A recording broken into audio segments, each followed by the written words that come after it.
Welcome back my channel. I hope कि आप सभी लोग बहुत अच्छे होंगे। तो अच्छे रहिए, स्वस्थ रहिए, मस्त रहिए, हंसते रहिए और ऐसे ही मेरे वीडियोस देखते रहिए। तो आज का वीडियो चादर को स्प्रेड को लेकर है। तो जिस तरीके से नॉर्मली हम लोग जब भी मॉर्निंग में अपना बेड खाली वगैरह करते हैं तो वो कुछ इस तरीके से हमारे बेड की हालत होती है। चादर में इतनी सिलवटें आ जाती हैं और इसको टक करना काफ़ी डिफ़िकल्ट होता है।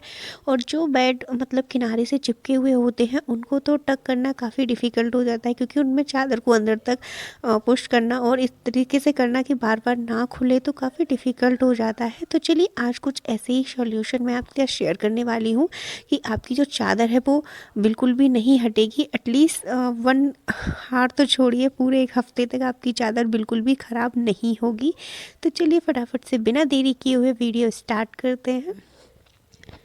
तो यहाँ पर देखिए, सबसे पहले तो मैं जो भी ब्लैंकेट्स वगैरह रजाई पड़ी है तो मैं इसको हटाकर साइड से रख देती हूँ और अपने बेड पे जो भी पिलो कवर्स वगैरह हैं, कुशन्स हैं, पहले इनको हटाकर, जो नॉर्मली सभी लोग इस तरीके से ही करते हैं। क्योंकि और एक यहाँ पर मैं आपको चीज़ आपके साथ शेयर करना चाहती हूँ कि सबसे पहले तो बेड को खाली करने के बाद और जो तो मैंने सारा सामान यहाँ पर रख दिया है। और अब देखिए, चादर को ना जब भी हम जैसे चादर को सही करते हैं या फिर कभी कुछ कचरा वगैरह, थोड़ा बहुत कूड़ा वगैरह हो जाता है चादर पे, तो आप ऊपर की साइड से ही हिलाकर नीचे की साइड कीजिएगा, जिससे कि सारा जो भी डस्ट वगैरह होगी वो आपके फ्लोर पर चली जाएगी। अगर हम दोनों साइड से करते हैं तो वो बेड के आगे पीछे इधर चली जाती है, ऑलमोस्ट बेड पे ही घूमती रहती है। तो आप हमेशा ऊपर की साइड से और नीचे की तरफ कीजिएगा, जिससे कि सारा जो भी कूड़ा वगैरह का छोटा मोटा पड़ा रहता है बेड पर वो सारा नीचे चला जाएगा। तो नॉर्मली जब हम बेड की टकिंग वगैरह करते हैं, बेड पे चादर वगैरह स्प्रेड करते हैं, अच्छे से बिछाते हैं, तो कुछ इस तरीके से ही नॉर्मली बिछा देते हैं। तो क्या होता है कि चादर हमेशा मतलब थोड़े बहुत टाइम के बाद ही लूज़ हो जाती है। तो अगर आपके साथ भी ऐसा हो जाता है तो मैं यहाँ पर आपके साथ कुछ ऐसी टिप्स शेयर करूँगी। तो सबसे पहले तो अगर आप टकिंग करने से पहले अगर नॉर्मली ज़्यादा टकिंग कर रहे हैं तो आपको इस तरीके से चारों कॉर्नर से नॉट बांध देनी है। तो यहाँ पर इस तरीके से नॉट बांधने से क्या होता है कि चादर बहुत जल्दी से आपकी नहीं निकलती है। इस तरीके से जैसे कि हम चादर वगैरह में स्प्रेड करके एक एक ही गांठ बांधनी है आपको, चारों कॉर्नर से आपको बांधकर फिर स्प्रेड कर देना है। इससे आपकी चादर बिल्कुल भी मतलब अपनी जगह से नहीं हिलेगी, एटलीस्ट 1-2 दिन तक तो नहीं होगा। और जो मतलब वैसी वाली चादर होती है वो बहुत जल्दी हिलने लगती है, तो उनमें भी आप नॉट लगाकर यूज़ कर सकते हैं। तो इस तरीके से आप अपनी चादर को स्प्रेड कर सकते हैं। दूसरा तरीका है कि यहाँ पर देखिए, एक चीज़ क्या हो जाती है हमारे बेड में, जब कंटिन्यूअसली गद्दे वगैरह जो मतलब मैट होता है हमारा, जो कि इस तरीके से पड़े रहते हैं, तो थोड़े टाइम बाद लूज़ हो जाते हैं, करीब 3-4 ईयर्स के बाद लूज़ हो जाते हैं, तो उनमें गैप हो जाता है। और वो गैप हो जाता है तो चादर बहुत आसानी से बाहर निकल आती है, बहुत बिल्कुल भी नहीं चलती है। तो आप क्या कर सकते हैं, तो दूसरा है कि आप अपने बेड पर जो भी मतलब पहले तो आप अपने बेड को पुश करके देखिएगा और उसके बाद आप थोड़ा सा गद्दे वगैरह को भी अच्छे से पुश कीजिएगा।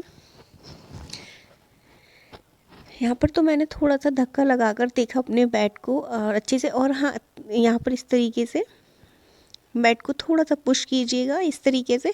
आप मैं हाथ में कैमरा ले रखा था इसलिए मैंने थोड़ा पैर से किया और थोड़ा सा मैं गद्दे को भी पुश कर रही थी, तो एक हाथ से कर रही थी बिकॉज एक हाथ में मेरे कैमरा था।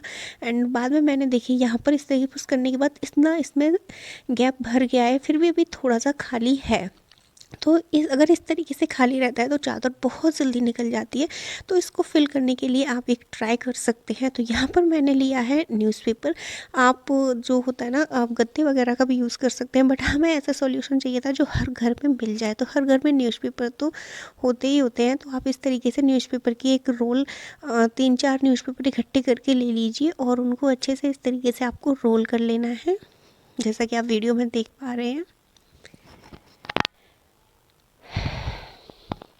तो इस तरीके से रोल करने के बाद अब आपको क्या करना है कि जहाँ से आपका मतलब चादर लूज़ हो जाती है, जैसे कि ऊपर की साइड से ही अक्सर लूज़ होती है, क्योंकि वहाँ पर अक्सर गद्दे जब लूज़ हो जाते हैं तो वहाँ पर गैप बन जाता है, जिसकी वजह से चादर अच्छे से टक नहीं हो पाती है। तो आप इस तरीके से न्यूज़पेपर का एक रोल बना के अपनी चादर के अंदर इस तरीके से करके और फिर चादर को अंदर की साइड टक कीजिएगा। तो यहाँ पर इस तरीके से आपको अच्छे से टक कर देना है। थोड़ा टाइट जाएगा तो आपको अपने दोनों हाथों से अच्छे से टाइट करके इसको अच्छे से सिक्योर फंसा देना है। बिल्कुल जितना अच्छे से फंस के जाएगा उतनी ही चादर आपकी बहुत अच्छे से बिछ जाएगी। तो मैंने यहाँ पर एक जगह तो अच्छे से यहाँ पर लगा ही दिया है, तो मैं यहाँ पर 3 जगह यूज़ करूँगी, थोड़ा सा गैप छोड़ के फिर मैं एक मिड सेक्शन में लगाऊंगी और बस एक मैं यहाँ पर लास्ट में लगा दूँगी। तो इस तरीके से देखिए मैंने बहुत टाइटली इनको फंसाया है और भी अब मैं दिखाऊंगी कि इनमें बिल्कुल भी गैप नहीं रहेगा। तो यहाँ पर देख सकते हैं, तो चादर को आप इस तरीके से स्प्रेड करेंगे तो आपकी चादर बिल्कुल भी नहीं निकलेगी। और मेरे जो किनारे हैं इनमें बिल्कुल भी मतलब गैप नहीं था, तो मैंने वहाँ नहीं लगाया है। और अगर आपके में साइड से गैप हो तो आप वहाँ पर भी लगा सकते हैं। तो ये देखिए यहाँ पर अब एक फिंगर भी मेरी अच्छे से नहीं जा पा रही है, इतना टाइट मैंने यहाँ पर लगाया है। और चादर को आप कितना भी खींचेंगे बिल्कुल भी नहीं निकलेगी, एटलीस्ट ऊपर से तो बिल्कुल नहीं निकलेगी। तो इस तरीके से मैंने वहाँ तक बिछा दिया है और यहाँ पर देखिए बिल्कुल भी अब फिंगर तक अंदर तक नहीं जा रही है और जो भी मतलब जगह थी वो अच्छे से फिल हो गई है। और आप चाहें तो साइड से भी लगा सकते हैं, बट मेरे साइड से ऑलरेडी अच्छे से मतलब फिक्स होके ही आते हैं गद्दे, वहाँ से लूज़ नहीं है तो मैंने वहाँ नहीं लगाया है। और आप चाहें तो इस तरीके से लगा सकते हैं। अब आप चाहें इस गद्दे पर चाहे जंप करें, बच्चे अक्सर जो बेडशीट वगैरह होती है गद्दे वगैरह पर ऐसे उछल कूद करते रहते हैं, लेटते बैठते हैं तो बहुत जल्दी सिलवट आ जाती है। इस तरीके से अगर आप स्प्रेड करने वाले हैं तो बिल्कुल भी आप चाहे कितना भी लोट-पोट होइए, चाहे कुछ भी करिएगा और बिल्कुल भी आपकी बेडशीट ख़राब नहीं होगी।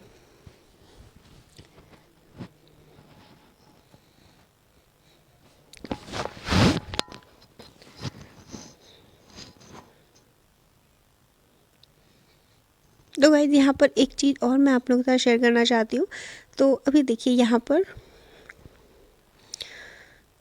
कि अगर आप जैसे कि आपकी जब कभी आपके में सिलवट वगैरह आ जाती है थोड़ी बहुत, है ना, तो आप क्या करिए ऊपर से बिल्कुल भी मत हटाइएगा, चादर को नीचे की साइड से हटा दीजिएगा, क्योंकि ऊपर से हटाने पर फिर टकिंग में थोड़ी दिक्कत आती है। तो आप नीचे से हटाइए, ऊपर से बिल्कुल भी आपकी नहीं हिलेगी, तो आपको सिर्फ नीचे से ही हटाना है और इस तरीके से खींच कर अच्छे से स्प्रेड कर देना है। ऊपर वाली चादर अब आपकी ऑलमोस्ट हमेशा के लिए फिक्स रहेगी जब तक कि आप उसे खुद से नहीं निकालेंगे, ठीक है। तो अगर जैसे कि बाई चांस थोड़े बहुत सिलवट आ जाती है तो आप नीचे से ही खोल के और हाल फटाफट से इसको टक कर सकते हैं, क्योंकि नीचे से तो बहुत ईजिली हम लोग टकिंग कर देते हैं, बट ऊपर की साइड से जो सिरहाना होता है वहाँ से थोड़ी मुश्किल हो जाती है। तो आप इस तरीके से नीचे की साइड से टकिंग कर सकते हैं। अगर चादर पे कभी कूड़ा वगैरह आ जाता है तो आप टॉवल वगैरह से इसको हटा सकते हैं, नहीं तो जो बेडशीट वाला ब्रश आता है उसका भी यूज़ कर सकते हैं।